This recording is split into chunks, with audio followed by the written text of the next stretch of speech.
Welcome to the lesson on configuring natural forms. At the end of this session, you will understand the natural forms configuration options available and be able to set your preferences. When you launch Natural Forms and log in, you will start on the Form Instances screen. This is the page that shows you your forms that are in process or have already been submitted to the server.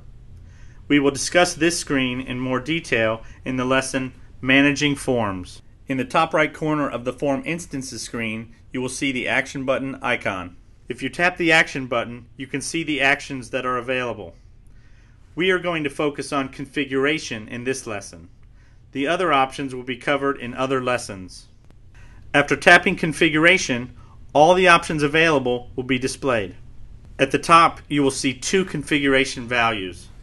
The EFID is a unique value that identifies your iPad from others.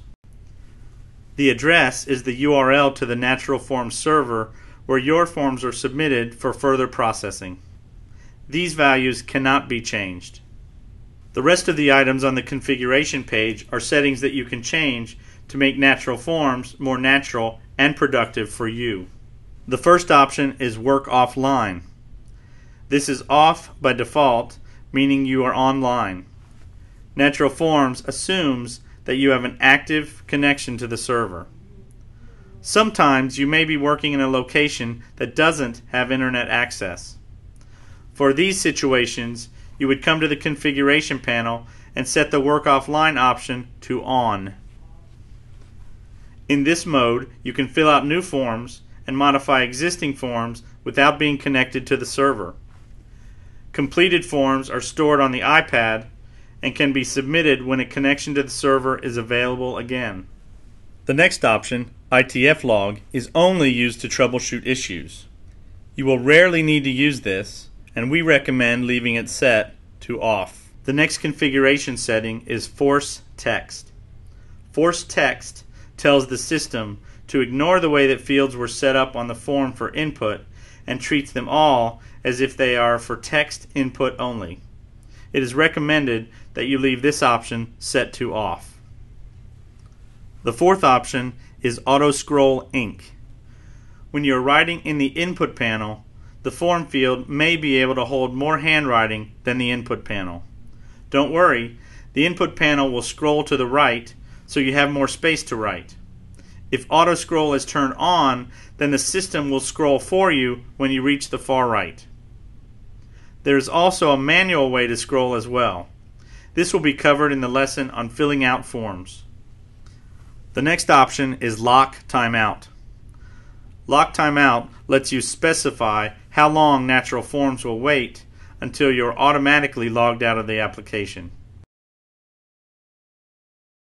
to another application. By default, Always is selected. When you come back into Natural Forms, you will be prompted to log in. By choosing 2 minutes, 5 minutes, or 10 minutes, Natural Forms will give you time without having to log back in. When you re-enter Natural Forms, you will be returned to the exact place where you left from. The next configuration option is Dropbox Link. Dropbox is a web-based service that gives you another way to save and share your forms in addition to your Natural Forms server. The last configuration option is Erase Gesture. By enabling this option, you add the ability to cross out letters and entire words so you can rewrite them on the form. Watch this. I'm going to write Becky. I have the option to cross out the entire word to start over, or if I just need to change a few letters, I can cross off and rewrite the correct letters to make Becky Betsy.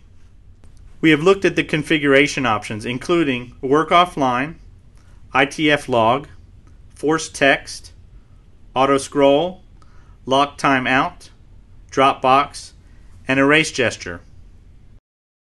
This completes the lesson on configuration options for Natural Forms. You are now ready to start filling out forms. This is covered in the next lesson.